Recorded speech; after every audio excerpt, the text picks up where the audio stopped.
الرجيم بسم الله الرحمن الرحيم قال للملأ حوله إن هذا لساحر عليم يريد أن يخرجكم من أرضكم بسحره فماذا تأمرون قالوا أرجه وأخاه وابعث في المدائن حاشرين يأتوك بكل سحار عليم صدق اللہ العظیم۔ حمد و ثناء رب کریم اور درود و سلام پر سید خیر انام کے بعد سورۃ الشعراء کی آیت نمبر 34 سے 37 تک تلاوت کی گئی ہیں، جو 19ویں پارے کے 7ویں رکوع کی ابتدائی آیات ہیں۔ اس سے پہلی آیتوں میں بتایا گیا کہ موسیٰ علیہ السلام نے جب فرعون کو اس کے درباریوں کو حق کا پیغام دیا، اللہ تعالیٰ کی وحدانیت کو ماننے کی دعوت دی، اپنی رسالت و نبوت کا بتایا، انہوں نے انکار کیا، تو فرعون نے کہا کہ اگر تم میرے سوا کسی اور کو رب مانو گے تو میں تمہیں قید کرا دوں گا۔ قید بڑی سخت ہوتی تھی اس کی۔ آپ نے فرمایا اگر میں تمہیں کوئی نشانیاں دکھاؤں تو پھر بھی نہیں مانے گا؟ کہنے لگا اچھا کوئی نشانی ہے تو دکھاؤ۔ آپ نے اپنا عصا مبارک جو تھا زمین پر ڈالا، بہت بڑا اژدہا بن گیا۔ اژدہا بن کے پہلے تو اوپر اٹھا، 1 میل اوپر تک اڑا، پھر فرعون کی طرف لپکا کہ مانتا ہے کہ تمہیں کھا لیا جائے۔ اس نے منت کی موسیٰ علیہ السلام کی کہ اس کو پکڑ لیں۔ آپ نے ہاتھ لگایا، پھر وہی عصا بن گیا، پکڑ لیا۔ پھر آپ نے اپنا ہاتھ گریبان میں ڈال کے نکالا، باہر دکھایا تو وہ سورج کی طرح چمک رہا تھا۔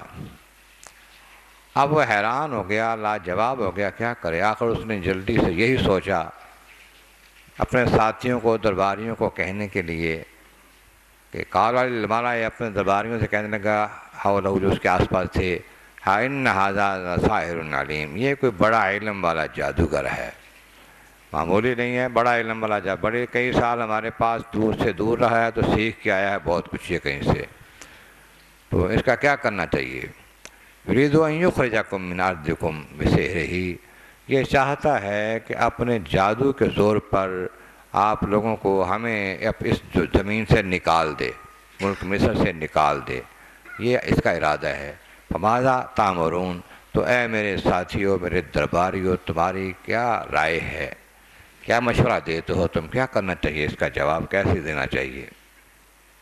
قالوا ارجہ واخاہ، پھر دونوں کو روک، ان کو موسیٰ علیہ السلام کو اور ان کے بھائی کو روک لو، ذرا ان کو ٹھہراؤ، ان سے وعدہ کرو، ان سے پیغام وعدہ لو ان سے، اور کیا کرو پھر؟ وابعث فی المدائن حاشرین، پھر اپنے سارے شہروں میں، مختلف علاقوں میں لوگ بھیجو جو وہاں سے لوگوں کو اکٹھا کر کے لائیں۔ کس کو؟ یاتوک بکل سحار علیم، جو زیادہ علم والے جادوگر ہیں ان کو اکٹھا کریں۔ ان کو روک لو، موسیٰ علیہ السلام کو اور ان کے بھائی کو، یہ بھی جادو کر رہے ہیں، تو اور بڑے بڑے جادوگر ہمارے ملک میں جو ہیں، ہماری سلطنت میں مختلف شہروں میں ہیں، بندے بھیجو اور ان کو بلواؤ، بلوا کر ان کے ساتھ ان کا مقابلہ کراؤ، خاصی ٹھیک ہو جائے گا معاملہ۔ فرض اس نے وعدہ کیا کہ آپ ٹھہر جائیں، ہم وعدہ کرتے ہیں آپ کے ساتھ کہ آپ کا مقابلہ کراتے ہیں، آپ جادو کرتے ہیں، جادوگر ہم لے آئیں گے، دیکھ لیں گے کون جادوگر جو ہے زیادہ طاقتور ہے۔ تو موسیٰ علیہ السلام سے پوچھا گیا کہ بھی کس دن کا وعدہ کرتے ہیں، کس دن کا پیغام رکھتے ہیں مقابلے کے لیے؟ آپ نے فرمایا جو تمہارا تہوار کا دن آنے والا ہے، عید کا دن تمہارا، جس میں سارے لوگ جمع ہوتے ہیں میدان میں، وہی رکھ لو، ساری دنیا تمہاری خلقت دیکھے گی، تمہارے سارے ساتھی اور تمہیں ماننے والے سارے دیکھیں گے کیا ہوتا ہے۔ وعدہ کر لیا۔ فجمع السحرۃ لمیقات یوم معلوم، پھر اس دن، اس وقت مقررہ پر، مقررہ جگہ پر تمام لوگوں کے ساتھ جادوگر سارے جو اس نے بلائے تھے جمع ہو گئے۔ قیل للناس ھل انتم مجتمعون، لوگوں کو بھی کہہ دیا گیا کیوں بھی آ جاؤ گے بھی، ٹھیک ہے آ جاؤ ذرا دیکھو تماشا، یہ ہمارے پاس یہ جادو لے کر آئے ہیں، ہمیں ملک سے نکالنا چاہتے ہیں، ہم ان کا مقابلہ کرائیں گے، لوگوں آ جاؤ آ کے دیکھو۔ لعلنا نتبع السحرۃ ان کانوا هم الغالبین، اور یہ اس لیے کر رہے ہیں کہ اگر تو موسیٰ علیہ السلام غالب آتے ہیں تو پھر تو ہمارے واسطے کوئی جگہ نہیں ہے، اگر جادوگر غالب آتے ہیں پھر ہم ان کے پیچھے چلیں گے، ان کو اپنا رہبر مانیں گے، ان کے ساتھ چلتے ہوئے پھر وہی نظام فرعون کی پوجا والا چلتا رہے گا۔ پھر کیا ہوا، اگلی آیتوں میں اس کی تفصیل پھر بیان کی گئی، انشاءاللہ تعالیٰ انداز کریں گے۔